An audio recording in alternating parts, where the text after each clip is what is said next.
खड्ग खर्पर धारिणी को काहेंकी एते प्रिय लेंबू माँ काली पूजा काहेंकी व्यवहार हुए लेंबू लेंबूर कौन रही महात्म्य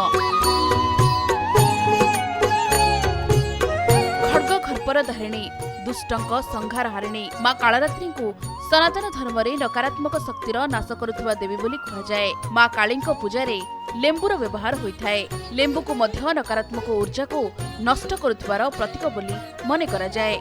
मान्यता रही लेंबू को सही दुष्ट प्रकृतिर असुरों सह तुलना करा जाए जहां संहार माँ कालरात्रि करथिले। जेतेबेले माँ काली को लेंबूर माला अर्पण करा जाए ताहा एक प्रकार बलि प्रतीकात्मक बलि बोली मने करा जाए जहाकु माँ स्वीकार करती जहा एही कथा को सूचाए जे भक्त निज शत्रु तथा आभ्यंतरर विकार को माँ को आगरे समर्पी नकारात्मक ऊर्जा को नष्ट करी एहा उपरे विजय प्राप्त करे। जो भक्त कौनसी विवाद मकदमा किंबा गुप्त शत्रुंक नकारात्मक दृष्टि निजको मुक्त करने को चाहते से माने माँ कालरात्रि को लेंबूर माला तथा लेंबू अर्पित करते।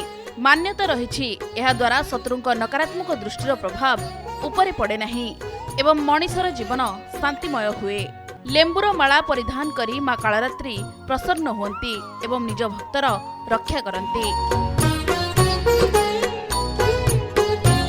ज्योतिष शास्त्र रे लेंबूर संबंध राहु एवं केतुर छायाग्रह को मध्य मने करा जाए। लेंबूर तंत्र उपाय राहु केतुंक अशुभ प्रभाव एवं नजर दोष को दूर करिबारे मध्य सहायक हुए। माँ काली पूजारे लेंबूर व्यवहार नकारात्मक दृष्टि एवं ब्लैक मैजिक रो प्रभाव को नष्ट करने पाई मध्य व्यवहार करा जाए। लेंबूर खट्टा एवं एहार उत्कट बास्ना शक्तिशाली ऊर्जा को इंगित करे। उग्र एवं शक्तिशाली संपूर्णा माँ काली ऊर्जा को सहाय करिबार शक्ति लेंबूरे रही। तेणु लेंबूर माला माँ पाखरे समर्पित करा जाए। पौराणिक मान्यता अनुसार देवी शांकभरी माँ काली अन्य एक रूप जेतेबेले लिंबासुर नामक राक्षसर वध करथिले सेतेबेले से अत्यंत उग्र रूप रे थिले। देवतागण माता को शांत करने पाई लेंबूर घोल मिसाई माँ को पीवा को देथिले। सेबेठारु ही देवी उग्र रूप को शांत करी संतुलन स्थापन करने पाई लेंबू समर्पित करा जाए। भक्त माने बेले बेले गोटिए रु दुईटी लेंबू को माँ चरण रे समर्पित करुवा बेले आउ किछि भक्त 108टी लेंबूर माला को माँ काली को अर्पण करिथांते। किछि तंत्र विधि रे लेंबू को काटी एहाकु दीप भली मध्य व्यवहार करा जाए। तेबे माँ को पूजारे लेंबूर व्यवहार विशेष रूप से तांत्रिक पूजा एवं मानसिक पूर्ति पाई करा जाए। घरे एहार व्यवहार पूर्वरु थरे पंडित पूजकंक सह परामर्श करिबा आवश्यक।